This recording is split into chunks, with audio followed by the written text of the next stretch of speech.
এখন হলো তো? মেয়েকে উচ্চশিক্ষার স্বাদ কি মিটল? ঘরে বাইরে যুবতী মেয়ে যারা হাজত করেছে তারা কি ঠিক হবে?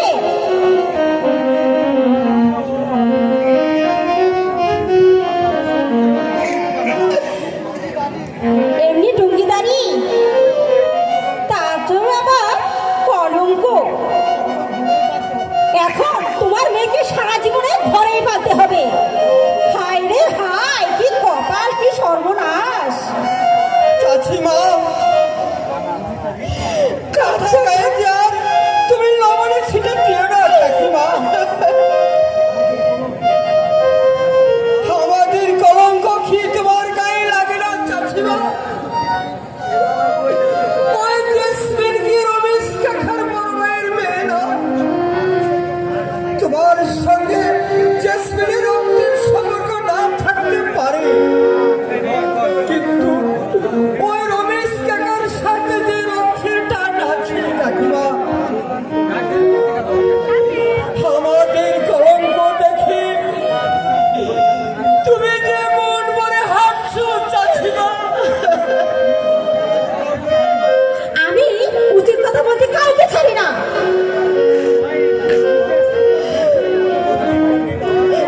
কি করবি বাবা?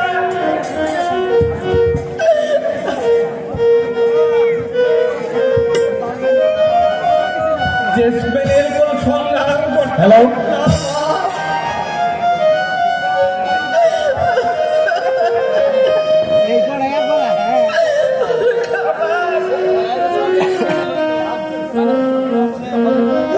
আর জেসমিনের কোন সন্ধান করতে হয় না ভাইয়া। আমাদের তিনটি ভাই, একটি মাত্র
রাগের আশ্রয় নে।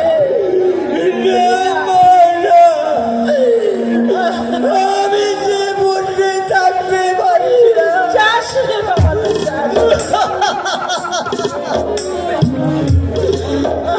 রহিম সাহেবের রক্ত যে আমার এই প্রতিটি শিরায় শিরায় প্রবাহিত। না বাবা, না। এই তার মেয়ের ইজ্জতের বদলে আমি যে ঠিক থাকতে পারছি না। আমি যদি ফিরে আসতে না পারি, তুমি পাইয়ার বুকে বুকে আঁকিয়ে দিন কাটিও মা। আমি আসি মা, বিদায়। আমি আসি মা, বিদায়।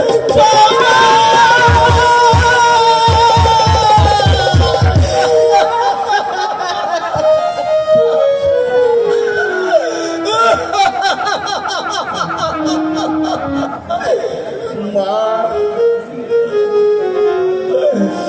জেসমিনের ভিতরে চলো। বাবা, তুমিও ভিতরে চলো। একদিন না একদিন বিচার হবে। জামাল ফিরে এলে একটা ব্যবস্থা করবো। জেসমিন, ওরে জেসমিন, আয় মা। বাবা, তুই আমার সঙ্গে চল।